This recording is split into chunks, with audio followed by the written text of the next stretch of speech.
Warning! Get off the internet. Well, it looks like you guys decided not to listen. Welcome to this video. This is Stephen Hornbeek. It is 8/16/2014. A couple exciting things to talk about. What we're doing here today, before we start talking, is I'm just building a picture. So just really abstract, just creating an image, and so it ends up turning into a person's face, and it's pretty cool along the way. But I was going to explain how a lot of these marks are just random, and I don't know what it's going to be yet, but I'm just trying to build texture and those types of things, and then work my way into like a fuller frame image. Uh, the other cool thing is the branding that is in the corner. If you look down, I made an opener that just said warning and had a clicker on there of a mouse. I was thinking about having the little hand of when you move around your mouse like be the branding of the site, because it's everywhere. And when I record videos, I don't know how to get the mouse off of the screen yet, so it's always there. So maybe I can play with that, like try to find the logo or something. But so just back to the picture. I'm just darkening it in. I'm blocking it out. I'm pushing the image back and trying to build the light areas, make them feel like they're glowing, and build cavities. It's like a little eyeball cavity for something. So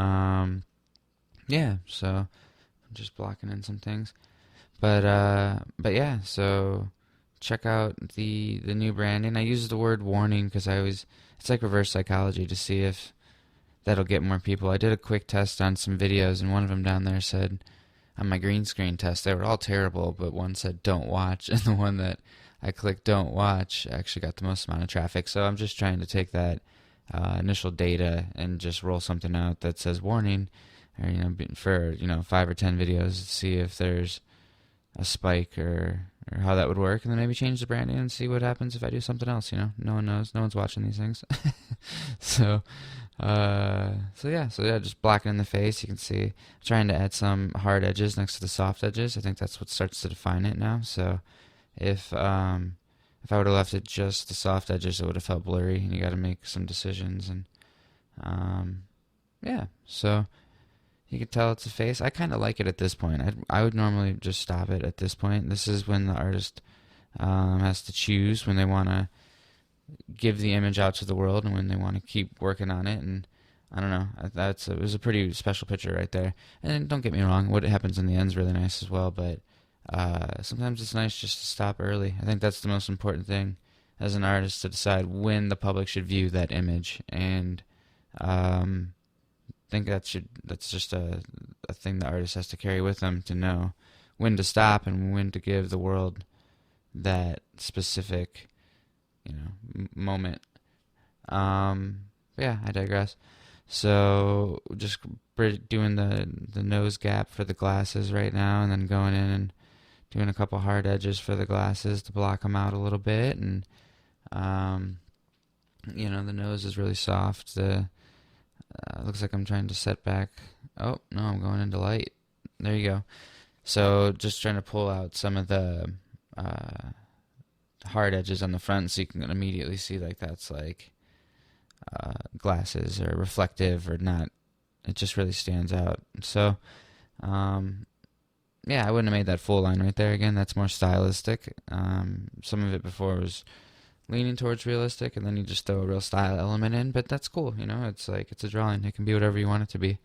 So I don't even know if people could see it. I hope the face is starting to come out a bit. I mean, I think from here on out, I put a bunch of just small marks on there. That doesn't really change it around too much from here. So it's kind of the general premise of what it looks like from beginning to end.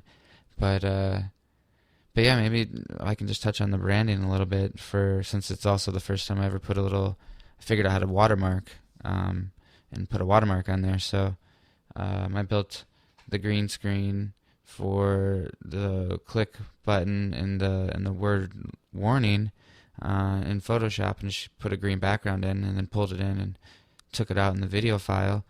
And I hope the reverse psychology thing works. So we'll see. I mean, it is kind of a warning to say, like, get off the internet. Like, don't watch these videos. Like, but also a thing to pull you in, because I really do feel like kids spend too much time online, and they want to go where they're not supposed to go, but they're allowed to go. So I hope I mean, everybody, not young, old. Um, yeah, so we'll see if this works. Why not? I just put it up for a second. I didn't really think about it for too long. I'm just kind of going with the flow since there's no wrong answers. And yeah, so I hope you guys enjoyed both this little sketch as well as a little talk about the branding that I just threw on. And yeah, hopefully it'll evolve from here. So I'm going to sign off. It's going to go silent for a little bit while this thing finishes up. But thanks for listening. It's been great. So it is 8/16/2014. This is Stephen Hornbeek signing off with the first branding template for this site, as well as a funny image.